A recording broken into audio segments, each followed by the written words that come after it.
प्रधानमंत्री नरेंद्र मोदी गिरफ्तार होने वाले थे। मनमोहन सरकार उन पर शिकंजा कस चुकी थी। मोटी फाइल तैयार हो चुकी थी जिसमें बहुत सारे कुकृत्य थे। लेकिन उसी वक्त पे एक पॉलिटिशियन ने प्रधानमंत्री नरेंद्र मोदी को सुरक्षा प्रदान करी, बीच बचाव किया, बार्गेनिंग करी और कुल मिलाकर इसे इस तरीके से कहिए जैसे वो किसी ब्रोकर की तरह काम करते नजर आए। ये आरोप आज की तारीख में कभी प्रधानमंत्री नरेंद्र मोदी के पसंदीदा अफसरों में से एक ने लगाए हैं, जिनको कमिश्नर बनाया था एक खास एजेंसी का खुद प्रधानमंत्री नरेंद्र मोदी ने। कौन है वो अफसर, उसका जिक्र करेंगे। मधु किश्वर, उन्होंने कल जो आरोप लगाए वो मैंने आपको बता दिया था। वो फाइल अभी भी कांग्रेस के पास है, ये भी आपको बताया था। कांग्रेस उस पर कुछ करने का विचार कर रही है, ये भी आपको बताया था। आज ये वीडियो उसी कड़ी में एक और बढ़त है। नमस्कार, मैं स्वप्निल और आप मुद्दा देख रहे हैं। दोस्तों, आगे बढ़ें उससे पहले वही छोटी सी अपील। मुद्दा इन दिनों एक गंभीर आर्थिक संकट से जूझ रहा है।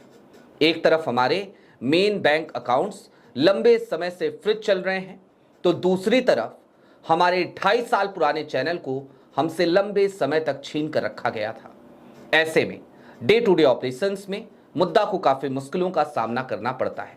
लिहाजा आपसे गुजारिश है, यदि आप चाहें तो स्क्रीन पर दिख रहे क्यूआर कोड या फिर के नीचे दिख रहे यूपीआई नंबर्स के जरिए मुद्दा की छोटी छोटी मदद जरूर कीजिएगा, ताकि हमारी बेबाकी यूं ही बरकरार रहे और हम खुलकर उन मुद्दों पर बेबाकी से बात कर सके जिन मुद्दों पर बात करने के बाद कहीं नोटिसेस भेजे जा रहे हैं तो कहीं गिरफ्तारी की धमकियां मिल रही हैं।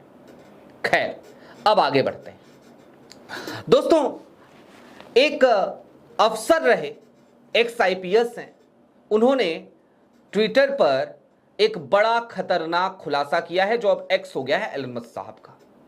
क्या खुलासा किया उस तरफ चले, लेकिन उससे पहले मन में एक सवाल उठता है। क्या आज की तारीख में राहुल गांधी को कई लोगों का साथ मिलने लगा है? प्रधानमंत्री नरेंद्र मोदी के जो साथी रहे, उन सबका साथ क्या अब राहुल गांधी को मिलने लगा है? क्या ये वफादारियों को बदलने का वक्त है? और आखिरकार ऐसा हो रहा है तो क्यों हो रहा है? क्या अब भारतीय जनता पार्टी के भीतर भी अंदर खाने बहुत सारी आवाजें उठने लगी हैं जो कह रही हैं कि मोदी जी बहुत हो गया, अब माफ कीजिए, अब छोड़ दीजिए, अब चले जाइए? दोस्तों, कल मधु किश्वर ने एक ट्वीट किया था, हमने आपको बताया था, और उन्होंने खुल करके एक धमकी भी दी थी कि और परेशान किया गया तो और ज्यादा जहर उगलूंगी। मधु किश्वर बोल जरूर रही हैं, कोई सबूत नहीं दे रही हैं, बोल जरूर रही हैं। हालांकि कल मधु किश्वर ने जो कहा उसमें जो फैक्ट्स थे हमने उसको क्रॉस चेक किया, वैलिडेट किया। निश्चित तौर पर तथ्यों के साथ उनकी बात थी, एक हद तक हो सकता है वो सही कह रही थी, लेकिन उसके बावजूद हम मधु किश्वर को एंडोर्स नहीं कर रहे हैं। लेकिन मधु किश्वर के उसी ट्वीट को कोट करते हुए एक सीनियर आईपीएस अफसर हैं, उनका नाम है एम नागेश्वर राव। क्या लिखते हैं वो ट्वीट आपकी स्क्रीन पर है। Madhu ji, let me add to your post. During the UPA years, when the situation was extremely tense for Narendra Modi and there were strong whispers that he could be arrested any day, a senior BJP leader confided in me that Sharad Pawar had played a key role in saving Modi from arrest and loss of his position as Chief Minister of Gujarat. Shiv Sena leader Sanjay Raut also revealed the same in his 2025 book.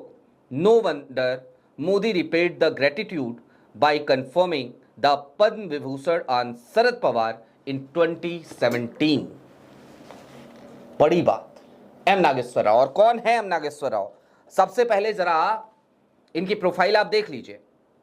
Farmer director हैं CBI के, और farmer director जब ये बने तो उसके कुछ दिनों के बाद इनका मामला कोर्ट में गया और इनकी कुर्सी को बचाने के लिए जब इन्हें एक्सटेंशन दिया गया तो इनकी कुर्सी को बचाने के लिए केंद्र सरकार यानी कि मोदी जी की सरकार वो सुप्रीम कोर्ट तक चली गई थी कि नहीं, हमको सीबीआई के डायरेक्टर के तौर पर एम नागेश्वर राव ही चाहिए। यानी आप समझ सकते हैं कि एम नागेश्वर राव कितने करीबी किसी जमाने में प्रधानमंत्री नरेंद्र मोदी के रहे होंगे कि उनकी कुर्सी बचे रहे, इसलिए मोदी सरकार कोर्ट गई थी।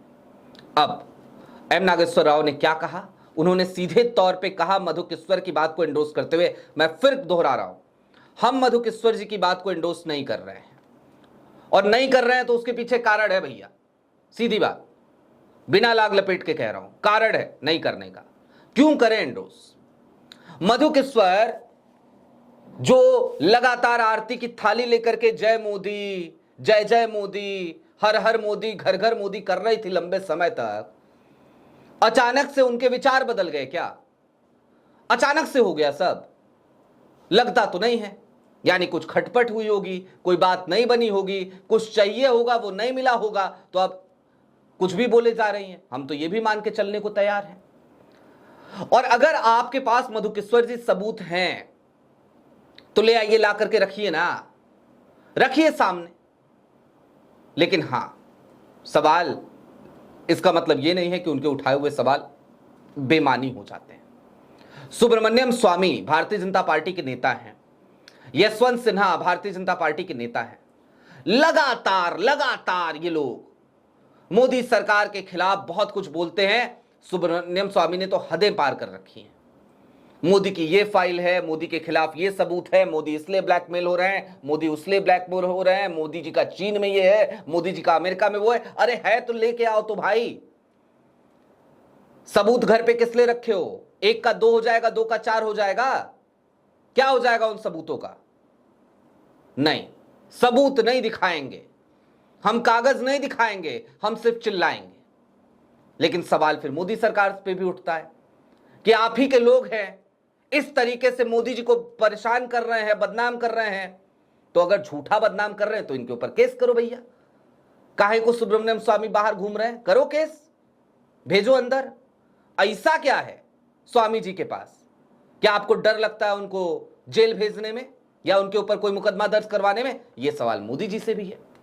खैर, मामला इतना सरल लेकिन है नहीं दोस्तों।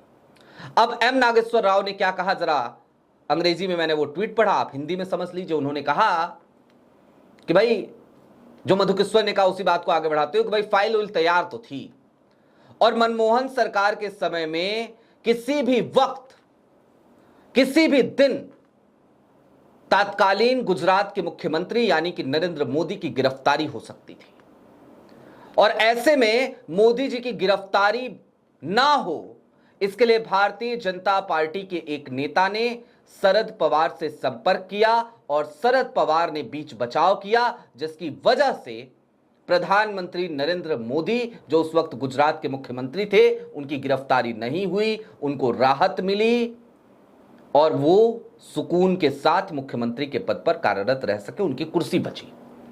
एम नागेश्वर राव यहीं पे शांत नहीं होते हैं, वो इसके आगे भी लिखते हैं कि इसी के बदले में, इसी फेवर को लौटाने के लिए 2014 में सरकार बनती है मोदी जी की, और 2017 में शरद पवार को पद्म विभूषण से सम्मानित किया जाता है। ये फेवर का रिटर्न था, रिटर्न गिफ्ट था शरद पवार के लिए मोदी सरकार की तरफ से। निश्चित तौर पर जब इस तरीके के आरोप लगते हैं तो फिर कान खड़े होते हैं। दोस्तों, मैं एक बात और वाजिब तौर पे आज कहना चाहता हूं, मोदी जी हमारे भी प्रधानमंत्री हैं, और हमारे भी क्या भी हटा देना चाहिए, हमारे प्रधानमंत्री। हालांकि मोदी जी हमें माने ना माने कि हम वो हमारे प्रधानमंत्री हैं कि नहीं है, क्योंकि वो तो भारतीय जनता पार्टी के ही प्रधानमंत्री नजर आते हैं। जब देखो तब चुनाव प्रचार, जब देखो तब रैली, जब देखो तब राजनीतिक उस तरीके की बयानबाजी। लेकिन हैं तो हैं भाई, प्रधानमंत्री तो हैं, और अगर प्रधानमंत्री हैं तो फिर उनके खिलाफ जब इस तरीके की बातें होती है ना, तो ये कान जो है ना दर्द करने लगता है, बुरा लगता है सुनने में। क्योंकि प्रधानमंत्री की छवि पे अगर उंगलियां उठती हैं, दाग लगती है, तो निश्चित तौर पर देश की छवि खराब होती है, और देश की छवि हर जिम्मेदार नागरिक के लिए दुखदाई है अगर वो खराब हो रही है। अब दोस्तों, बात इतनी साधारण सी है भी नहीं। एक तरफ तो कांग्रेस है, और मैं खुल करके ये भी कहूं कि राहुल बहुत ईमानदार हैं, बहुत ईमानदारी से काम कर रहे हैं, मेहनत कर रहे हैं, खूब कोशिश कर रहे हैं, लेकिन उसके बावजूद मैं नकारा कहता हूं अक्सर विपक्ष को, क्योंकि विपक्ष भी नकारापन की सारी सीमाओं को लांघ चुका है।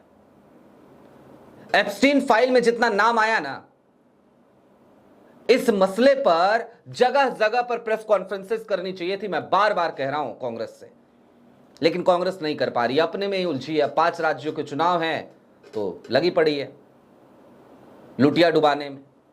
खैर, चलते चलते एक बात समझिए दोस्तों, और बड़ी साधारण सी बात है ये। आज की तारीख में मोदी जी का इकोसिस्टम ही जब मोदी जी के खिलाफ खड़ा हो रहा है, तो ये खतरे की घंटी है मोदी जी के लिए।